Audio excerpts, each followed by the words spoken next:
Hello, everybody.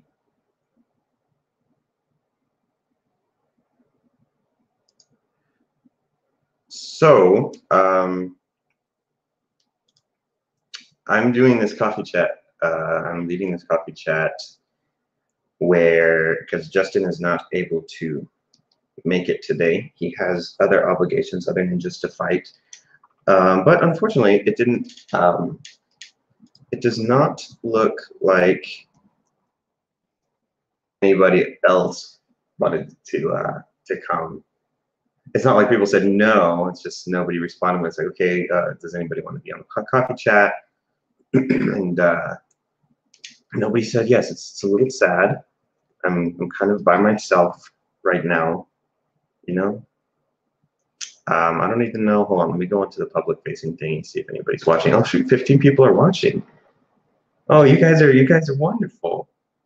You guys are here. Okay, so if anybody does want to join, I can send you a message to go ahead and come onto the chat. If you want to appear like either just voice or video as well or something like that. But if you don't, that's okay. It'll just be me talking, answering some questions that people might have about Monero, what's been going on with Monero, all that different type of stuff. So let's go ahead and get started. I just want to go ahead and get started with anybody. I just want to kind of like open the floor to any questions that anybody might have.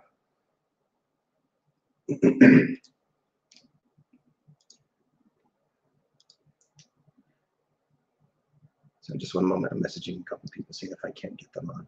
And if not, then we'll rock it. Nothing happened. Alrighty.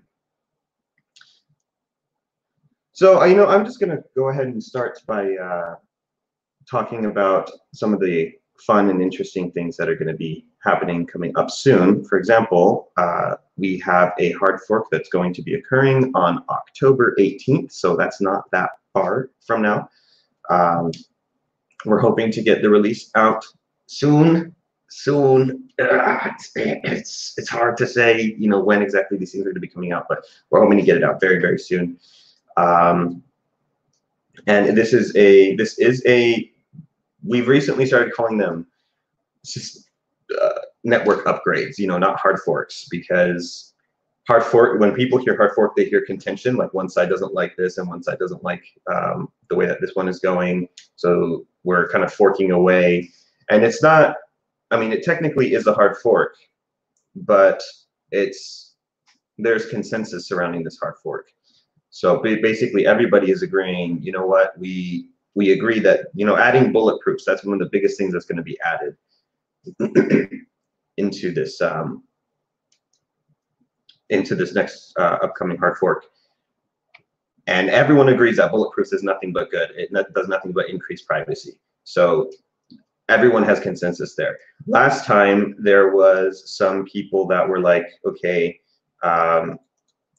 we don't agree with forking away from the ASICs. That's one of the other things we're going to be doing, is once again the proof of work is going to be changing, just slightly modified, so that way if there are any ASICs, or if there are ASICs being in development, they would be basically as useful as a couple of bricks. So kind of throwing that away. And some people said, well, we don't really like that approach. We don't really like going in that direction. So we decided to, they actually didn't fork from us. The idea is that they stayed on the original chain that we forked from, and they took a pre-mine for their work of staying on the chain. That gave kind of an illusion that there was no consensus, but really it was a very, very, very small group of people who did not want to move. And there's suspicion that these are people that owned ASICs and they just didn't want their ASICs to be good for nothing. So hard fork coming up very soon, October 18th. Bulletproofs are going to go in there. Proof of work is going to go in there. We got some other stuff that's going to be going in there. Yeah, so we got a couple of questions. We have a couple of questions. Okay, I'm taking a look at some of the people saying coffee chat stuff. Okay, so no income. It's at a slightly different time because we. Oh, this happens often.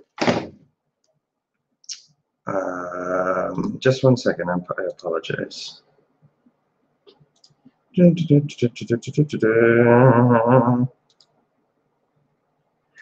Okay. Yeah. So can you guys still hear me? I apologize. I think my mic just went out. Can you guys still hear me or no? I'll wait for some responses. But anyway, what was I saying? I got off track. Okay, you guys can still hear me. Great. Sorry, there's a small delay between what I put and what goes onto YouTube, so I'm having to wait just a little bit. I apologize for that. So, what do you feel about Loki? I'm starting to look at some of the questions here. Yes, we will talk about the hard fork. I'm going to talk a little bit more about that, but I'm going to look at the questions a little bit. So I got a little off track. What do you feel about Loki web layer fork of Monero? I have not looked into Loki, so I cannot give a. I do know that it is a fork of Monero, and I do know that some of the people that used to work on Monero are now working on Loki. That's about all I know about it, and that's that. I can look into it further and talk with you about it later for the most part. I mean, if it is private by default and with mandatory privacy, then I have no issue, I guess. I mean, there's a few things to consider, like do they have.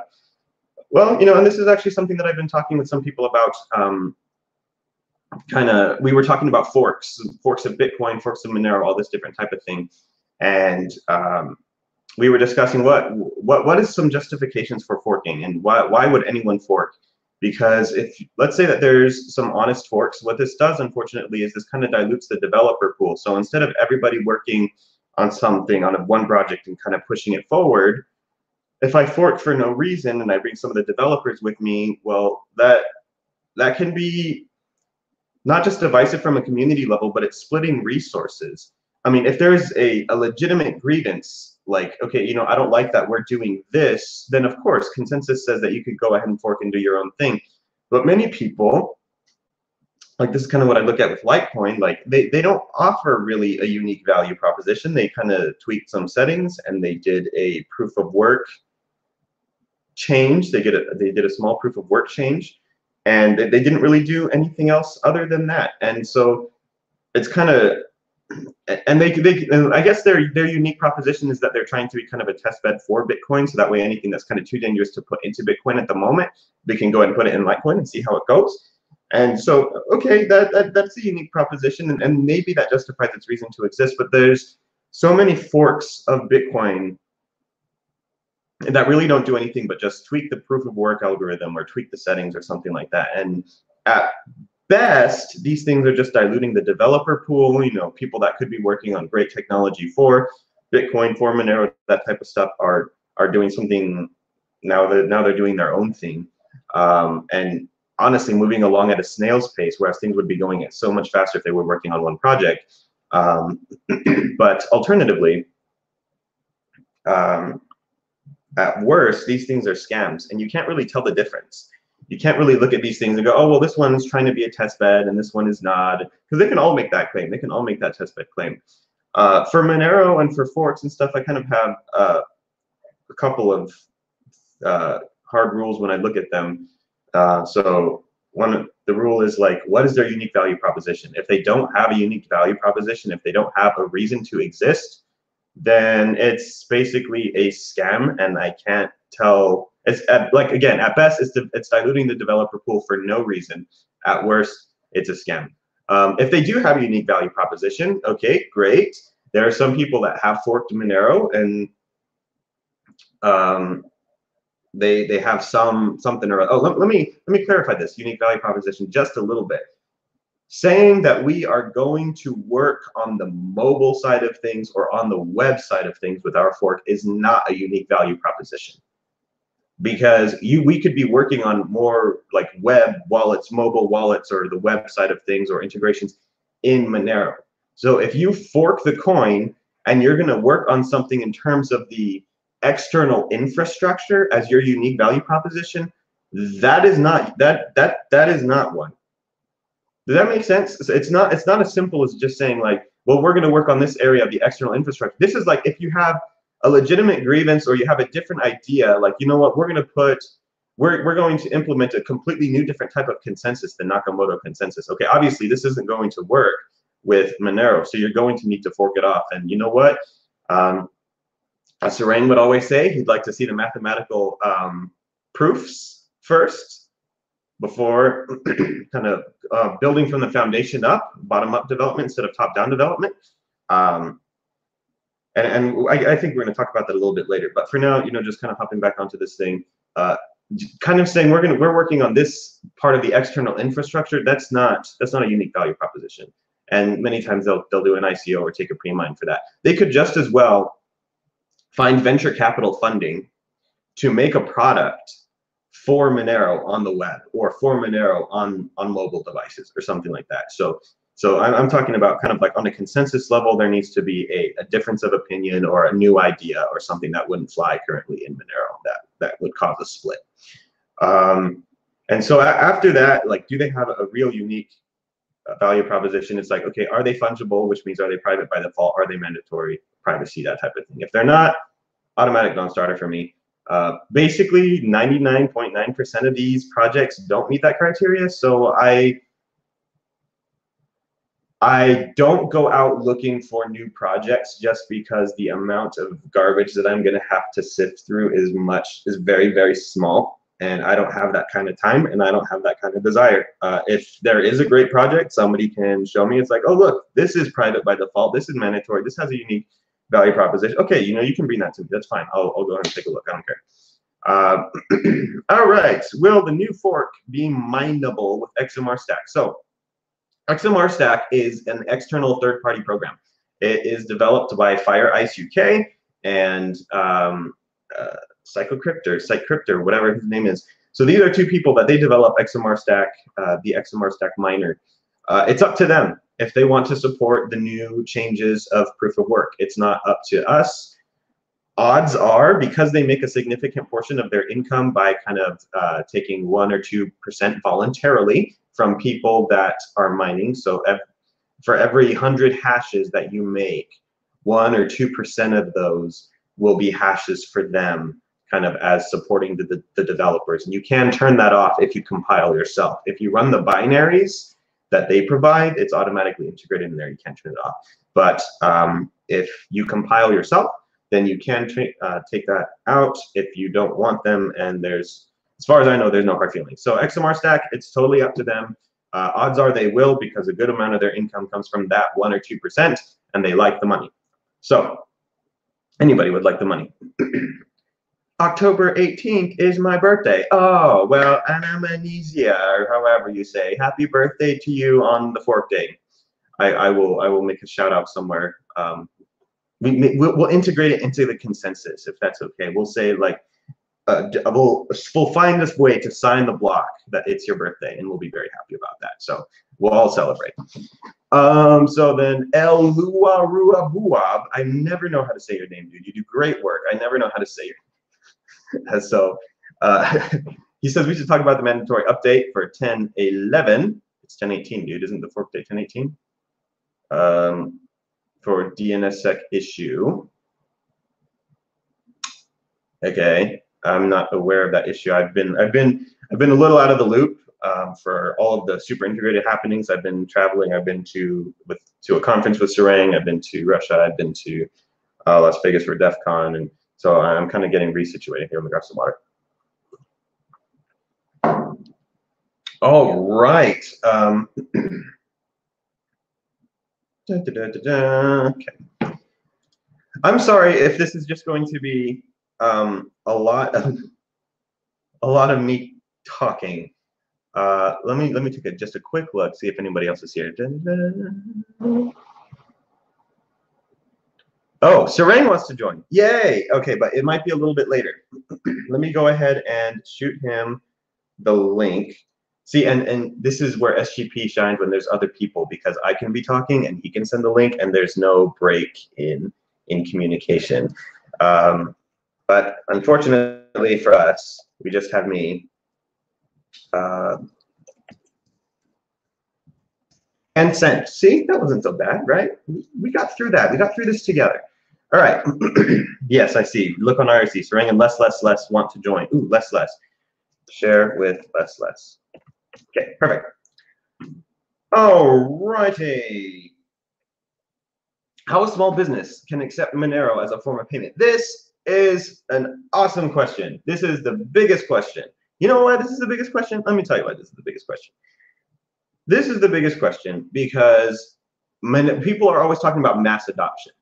They're like, we need to be adopted. We need to have mass adoption. And I don't think people really kind of sit down and think about what goes into this. What goes into mass adoption? What makes something more?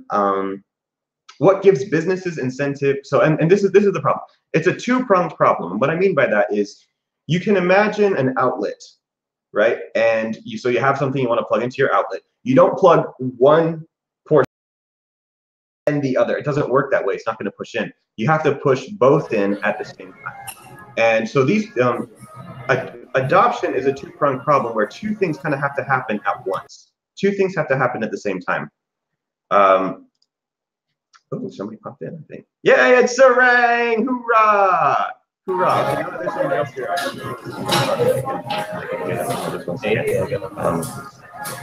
just a second, sure. Okay, say something? Okay, does it work? Yeah, it does. Yay, it's great. It's great to have you on. Hey. Sorry, this is the derpiest coffee chat ever, but we're here. I'm literally in a coffee shop. We're talking about mass adoption. I'll finish my thing and then I'll no, actually, you know, why don't you go ahead and introduce yourself first, and then I'll go ahead and finish my little spiel. Okay, so I am Sarang, and I am one of the researchers for the research lab, and I'm reporting from an actual coffee shop this time, and didn't realize it was rescheduled, so hence the giant headphones, which, whatever, we make do. So yeah, glad to be here. I guess answer any questions, talk about anything new. Yay! Okay, so for those who don't know, Sarang works with the Monero Research Lab, and he does awesome, incredible work, and he never stops. He just goes on and on and on. Both of our PhDs that we hire through the Forum funding system do amazing work, and they just completed their next round of funding, so they are good to keep researching and doing their stuff for the next 3 months. So big hand. For those who don't know, Monero Moo is currently waiting for funding, so go to forum.getmonero.org. You know what, let me just go ahead and link the actual funding proposal so you can go fund that, because you should go fund that. We don't want freeloaders. Nobody wants freeloaders. If you benefit from Monero or you like Monero or something, then everyone should be supporting Monero. So let's go ahead and paste that in there if it's going to let me. Oh, it is going to let me. Yay, great. Okay, so you guys should go ahead and do that. So let me go ahead and finish my spiel, then we'll move on to Sarang, who will say a lot more interesting things. So the idea behind adoption, just to finish this conversation off really quick, the idea behind adoption, I said, is a twofold problem. Two things have to happen at the exact same time. Otherwise, it gets really difficult. So one, users have to, so we're just going to talk in the context of Monero. Users have to have Monero. Why would a business add payment options for Monero if nobody is going to use them? It's going to take them time to set up that infrastructure, set up their wallets, and they're just not going to have that incentive to do so unless users have Monero and they're going to use it to purchase goods and services. But at the same time, users have no real incentive to kind of hold and spend Monero if there's no businesses that are going to be accepting it. Then basically the only thing we can do with it is hold it and trade it. So at the same time, what has to happen is businesses need to adopt Monero as a way to be paid at the same time that users are willing to spend Monero as currency, as money, and not just something to hold. So it's kind of the two-pronged problem, and there's UX on both sides. We need to make sure that the onboarding process for businesses is as easy as possible, and holding and using that Monero is also as easy as possible. And for the user side, we need them to be able to spend it as easy as possible. but to answer your very literal question, how can a small business accept Monero as a form of payment? We have several ways that you can do that. For example, there is the Casisto project. If you do a search, a DuckDuckGo search, not a Google search because we're privacy people. If you do a DuckDuckGo search of, it doesn't flow off the tongue as well, does it? Of Monero Casisto, K-A-S-I-S-T-O. You're going to go ahead. That's kind of for brick and mortar buildings. It allows a person to, it's just an interface for a business to kind of display a QR code to a customer. And for that, I can go ahead and link a video. It's quite cool of just kind of a, I'm not going to be able to find it. Well, I will find it while Sarang talks about fun Sarang things. So Sarang, there's some questions kind of on the hard fork, and we've kind of very lightly touched on bulletproofs are going to be added. There's going to be a slight proof of work tweak. Is there anything else that you would like to add in terms of what's going to be, what people can expect for this upcoming hard fork? Yeah, so for the next upgrade, the big thing is going to be bulletproofs, of course, and that's going to shrink transactions hugely. We're looking at probably at least 80% reduction in transaction size and a corresponding reduction in fees too. This also means that as transactions get bigger in terms of outputs, the savings get even bigger, which is fantastic. Before we got really bad scaling on that. Now we get really good scaling. The timing is going to be a lot faster than it was before. We'll have exact numbers for that once we kind of get the final code base running. Just the range proof part, which is really what bulletproofs replace, that portion of the transactions alone, we have that optimized up to 40 times faster than we did before, which is pretty fantastic. We'll have to work that into kind of the large batched full transaction numbers. You know, once we get the code a little bit, I guess a little bit kind of more nailed down is in terms of exactly, you know, which patches are going to be thrown in there and such. Standardizing the ring size is going to be good for kind of reducing the availability of statistical analysis and making sure that transactions don't stand out. Those are kind of the two big ones, but those are both really kind of big user-facing things that we're really excited about. I'm very excited about. Oh, I'm also wearing a shirt from Rorar's Cypher Market shop. I'm going to plug that for you too. Yeah, it's a good shirt. I guess I will shill Cypher Market a little bit later.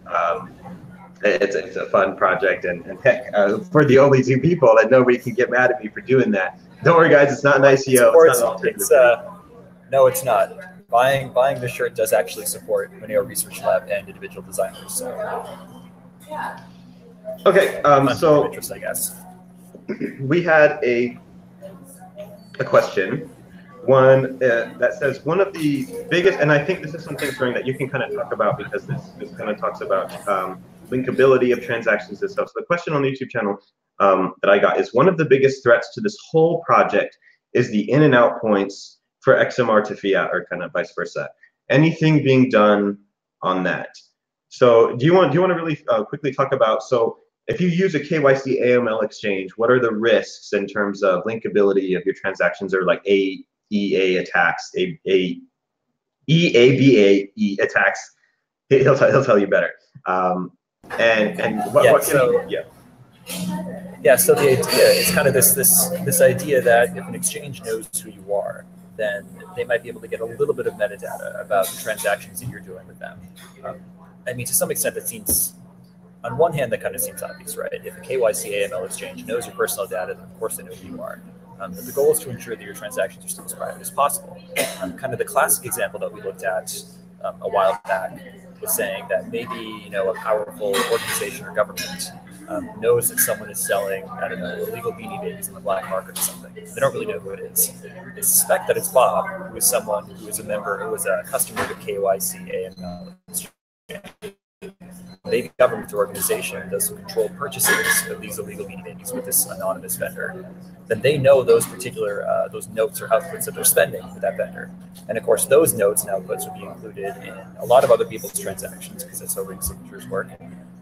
But anytime that merchant starts to kind of work that funding through the Monero system, we know that those notes or outputs are going to appear in those ring signatures because they are the true spenders. And the question is eventually if Bob, who it turns out is that actual illicit vendor, we'll say. Once Bob actually goes to the KYC AML exchange and ends up making a deposit to withdraw fiat currency, for example, then that output would appear in the transaction history of Bob's transactions, leading back to that original purchase.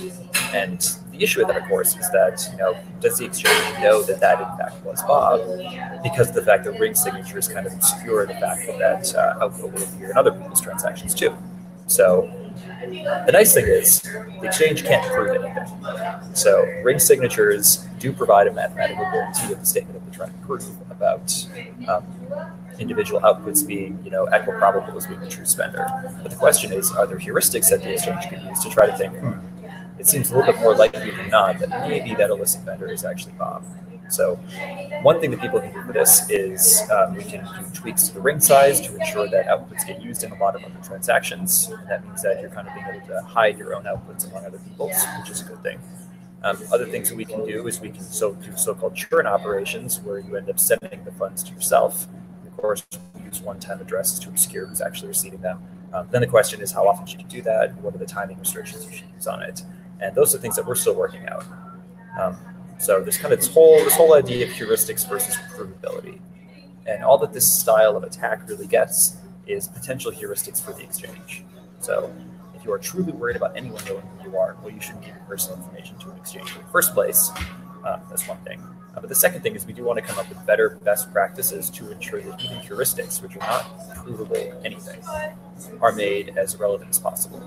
So there's still ongoing research going into that. It's a surprisingly tricky problem because it's really hard to say what looks suspicious. Because that definition can mean a lot of different things for a lot of different people. So I guess the short answer is we're on it. And the longer answer is we're very much on it for the reasons that I said. If that hopefully answers a little bit. So I wouldn't say necessarily that anyone is at risk, but there are inherent issues involved with giving your personal information to a known exchange. So that's basically offering up some linkability on your own to an exchange. And if you're worried about that threat model, then that's something you should keep in mind as you're operating with that. What would you say about another way is kind of blackballing outputs that we know to be 100% like kind of KYC AML because those are technically zero mixed-in transactions. What would you say to kind of, so right now we have a community maintained voluntary blackball list. What would happen if on an infrastructure level certain exchanges or major exchanges would like commit to adding any outgoing transactions to the blackball list, so that way we're not mixing with any of them. Like I realize on an infrastructure level that would be really difficult to convince all the exchanges. It'd be impossible to convince all the exchanges. But like, what if kind of many of the major exchanges were willing to do something like that? Would that be helpful? That seems a little risky to me. Right now, the way that we do blackballing is essentially only at a wallet level, not a protocol level, allowing users to look at the chain and say, okay, I can guarantee mathematically that all of these outputs were spent. I don't need to trust anyone else to do so. I can see that they were used in a certain number of sets, and I can use set theory to say that those things were provably spent. Or if we look at contentious forks, like the crap forks that we had, if we get spends on both of those chains, and we know, for example, that we can prove spends on that. The minute you allow a third party to go and start blacklisting things arbitrarily, that opens it up to potential denial of service attacks. Unless we do it really carefully, they can potentially lie about it and make certain funds practically unspendable. I think that gets pretty tricky pretty fast. The way they're doing it right now is we try to ensure that any blackballing is done in a provable way that does not mean you have to trust anybody. So blackballing does not mean that your outputs are at risk of getting lost. These are outputs that we already know provably have been spent. I think it'd be nice if we could find a way to do that safely, but it's tough when you start introducing third-party trust into the picture. Yeah. Well, I mean, because I guess my idea was kind of like it's not integrated into the consensus level. So I mean, it's a voluntary blackball list. You don't have to use it. Right. It's voluntary, but if enough people start using it, then it becomes in some sense a protocol. Sure. I'd like that as much as possible to just prove the spin outputs where we know that no one's having their funds lost just because they got caught up in some statistical anomaly. Sure. Great. All right, thank you, Sarang, for that talk. We got somebody else who joined us here right now. Would you mind introducing yourself to us? Hi, folks. My name is Evgeny. I'm Monero enthusiast. I'm happy to represent Monero on the local Bitcoin meetups. I'm just in love with the technology, and I'm really grateful to the team behind it that made such a wonderful thing.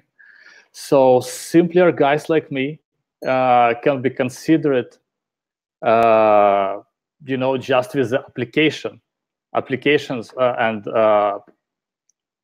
think how we can use it, push mass adoption, so to say. And going back to the mass adoption question, I would like to share some ideas that we was discussing lately. So when we are talking about mass adoption, we want to understand on what market we are operating. If it's a little bit more easier in the digital space, right? When you are not going into the mid space, into the real life, it's much easier. It gets a little bit harder when you want to sell something that exists in the mid space.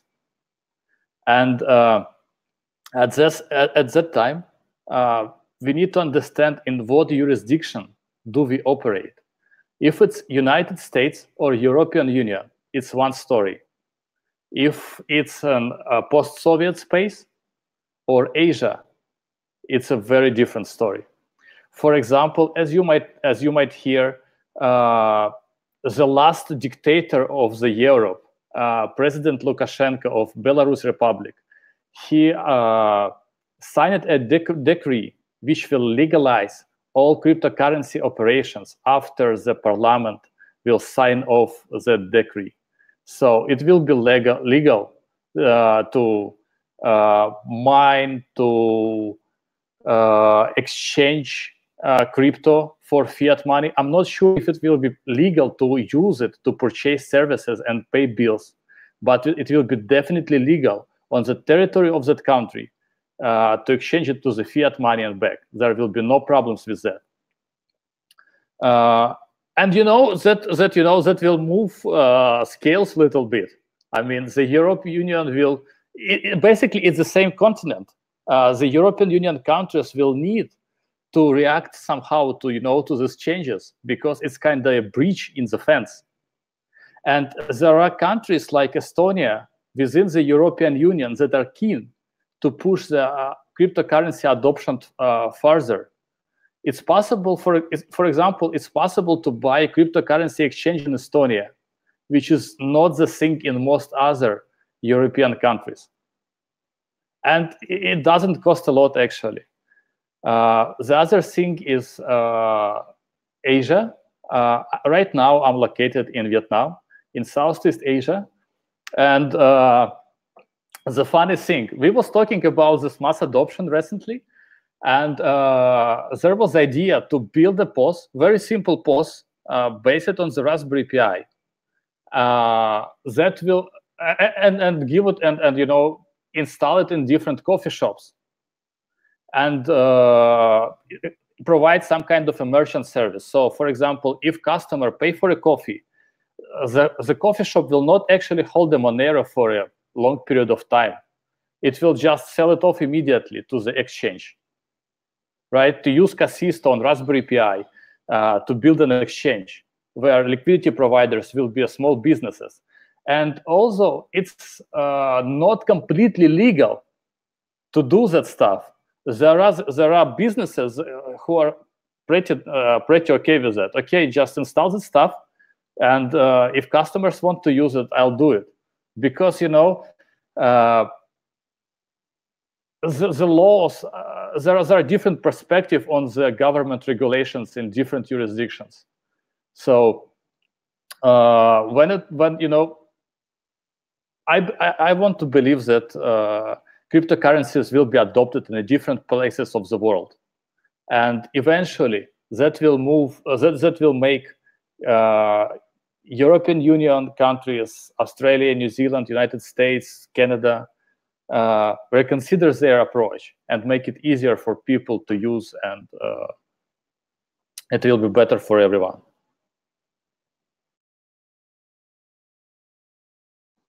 All right, thank you so much, Evgeny, for your perspective there. It's definitely a difficult problem because it doesn't just we're not just targeting one country, so we can't just kind of narrow our ideas down to, okay, this is what we want to do, this is what we're trying to accomplish with this country, because there are different countries that have different opinions, that want to implement different stuff, that all of them have differing views on cryptocurrencies, period. And even, I'm sure, more of them will have stricter, harsher views on something like Monero because of its privacy features. So it really does become a difficult issue that is not easily solvable. Mass